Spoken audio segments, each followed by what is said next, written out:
ఈ వీడియోలో ఒక ప్రొడక్ట్ను ఎలా యాడ్ చేయాలి, తెలుగు పేరు ఎలా ఇవ్వాలి, బిల్ ఎలా తీయాలి, అదే బిల్ను ఇంగ్లీష్ మరియు తెలుగులో ఎలా ప్రింట్ చేయాలో పూర్తి డెమో చూపిస్తాను. వీడియో చివరి వరకు చూడండి. Hello business owners, welcome to retail master billing software. Bill తెలుగులో కూడా ప్రింట్ అవుతుందా? అవును, రీటైల్ మాస్టర్లో మీరు ఇంగ్లీష్తో పాటు తెలుగులో కూడా బిల్స్ ప్రింట్ తీసుకోవచ్చు. ఈ వీడియోలో ఒక ప్రోడక్ట్ని ఎలా యాడ్ చేయాలి, సేల్ ప్యానల్లో బిల్లింగ్ ఎలా చేయాలి, అదే బిల్ను ఇంగ్లీష్లో మరియు తెలుగులో ఎలా ప్రింట్ చేయాలో పూర్తి డెమో చూద్దాం. రీటైల్ బిజినెస్కి సంబంధించిన మరిన్ని వీడియోస్ కోసం రీటైల్ మాస్టర్ ఛానల్ని సబ్స్క్రైబ్ చేయండి. అలాగే తెలుగు బార్కోడ్ లేబుల్స్ మరియు ప్రైస్ ట్యాగ్ గురించి నెక్స్ట్ వీడియోలో పూర్తిగా వివరిస్తాను. మీకు కిరాణా షాప్ ఉందా, లేదా super market, rice depot, grocery store, fancy store లాంటి ఏదైనా రీటైల్ బిజినెస్ చేస్తున్నారా? అయితే ఈ ఫ్యూచర్ మీకు చాలా ఉపయోగపడుతుంది. ఎందుకంటే మన దగ్గర చాలా మంది కస్టమర్స్కి వాళ్ళ లోకల్ లాంగ్వేజ్లో బిల్లు ప్రింట్ ఉంటే సులభంగా అర్థం అవుతుంది. మన రీటైల్ మాస్టర్ బిల్లింగ్ సాఫ్ట్వేర్లో ప్రోడక్ట్స్ ఎలా యాడ్ చేయాలి అనడానికి ఇక్కడ డెడికేటెడ్ వీడియో చేశాను. ఈ థంబ్నెయిల్తో కనబడుతూ ఉంటుంది. పైన ఐ బటన్లో లింక్ ఇస్తున్నాను, మీరు ఈ వీడియోని పూర్తిగా చూడొచ్చు. ముందుగా స్క్రీన్ పైన కనబడుతున్న విధంగా ప్రోడక్ట్ సెక్షన్కి వెళ్ళిపోతాము.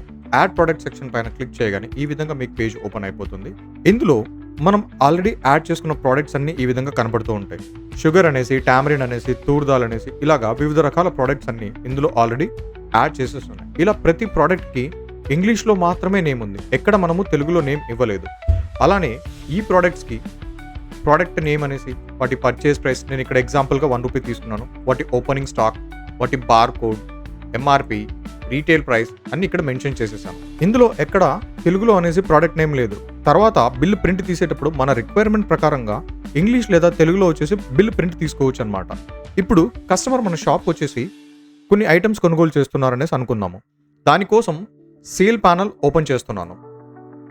ఇదే మనం రోజు బిల్లింగ్ చేసే మెయిన్ స్క్రీన్.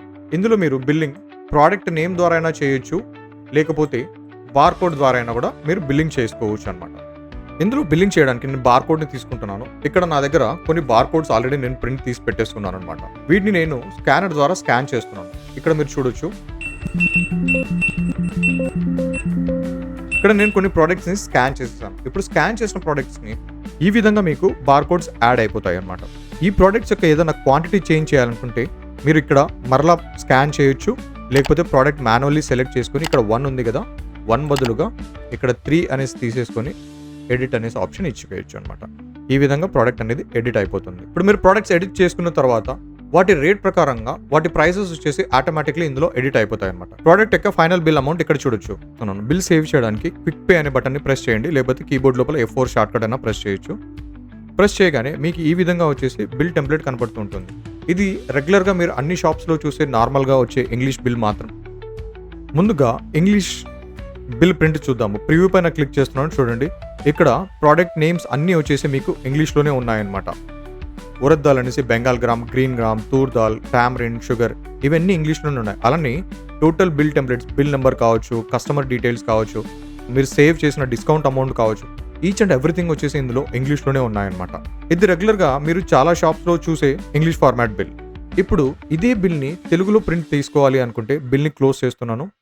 ఇక్కడ మీకు బిల్ డిజైన్స్ అని కనబడుతుంది కదా, ఈ డిజైన్స్ని సెలెక్ట్ చేసేసి ఇక్కడ ఇందులో మీరు డిజైన్ నెంబర్ 2 సెలెక్ట్ చేయండి. సెలెక్ట్ చేసేసి అప్లై ఇచ్చేయండి. అప్లై ఇచ్చేసి సేమ్ అదే బిల్ని నేను మరలా వచ్చేసి తెలుగులో ప్రింట్ తీస్తున్నాను. ఓల్డ్ బిల్స్ పైన క్లిక్ చేసేసి లాస్ట్ బిల్ ఏదైతే ఉందో ఆ బిల్ని సెలెక్ట్ చేసుకోండి. ఇక్కడ మీరు అమౌంట్ కూడా ఒకసారి చూడొచ్చు, 1095 అనేసి సేమ్ అమౌంట్ ఉంది.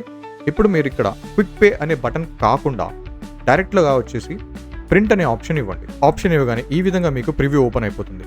ఇందులో మీరు గమనించవచ్చు, GST అనేసి, బిల్ నెంబర్, తేదీ, కస్టమర్ వివరాలు, వస్తువు పేరు, పరిమాణం, ధర, మొత్తం ఈచ్ అండ్ ఎవ్రీథింగ్ వచ్చేసి ఇందులో తెలుగులో వచ్చేసింది అనమాట. మీరు ఇక్కడ నిబంధనలు మరియు షరతులు ఉంది కదా, ఇది మీకు అనుగుణంగా మీరు దీన్ని ఎప్పుడైనా కూడా యాడ్ చేసుకోవచ్చు మరియు మార్చుకోవచ్చు. ఇప్పుడు లైవ్ బిల్ ప్రింట్ తీసి చూద్దాము. ప్రింట్ పైన క్లిక్ చేయగానే థర్మల్ ప్రింటర్ ద్వారా బిల్ ప్రింట్ అవుతుంది. చూడండి, మన తెలుగు బిల్ రెడీ అయింది. కేవలం కస్టమర్స్కి అర్థమయ్యే విధంగా ప్రోడక్ట్ నేమ్స్ అన్ని తెలుగులో స్పష్టంగా కనబడుతున్నాయి. ఇలా మీరు మీ కస్టమర్కి ప్రొఫెషనల్ తెలుగు బిల్స్ ఇవ్వచ్చు. ఇప్పుడు నేను ఇంగ్లీష్ బిల్ మరియు తెలుగు బిల్ రెండు పక్కపక్కనే పెట్టేసి మీకు కంపేర్ చేసి చూపిస్తాను. సేమ్ బిల్ ఎలా తెలుగులో మరియు ఇంగ్లీష్లో వస్తుందో. మీ రిక్వైర్మెంట్ని బట్టి ఇంగ్లీష్లో లేదా తెలుగులో ఏ టెంప్లెట్ అయినా మీరు సెలెక్ట్ చేసుకొని ఎన్నిసార్లు అయినా కూడా మీరు చేంజ్ చేసుకోవచ్చు. ఇలాంటి మరిన్ని ఇంట్రెస్టింగ్ వీడియోస్ కోసం మా ఛానల్ని సబ్స్క్రైబ్ చేయండి, లైక్ చేయండి, మీ బిజినెస్ ఫ్రెండ్స్తో షేర్ చేయండి. Thank you for watching retail master billing softwares.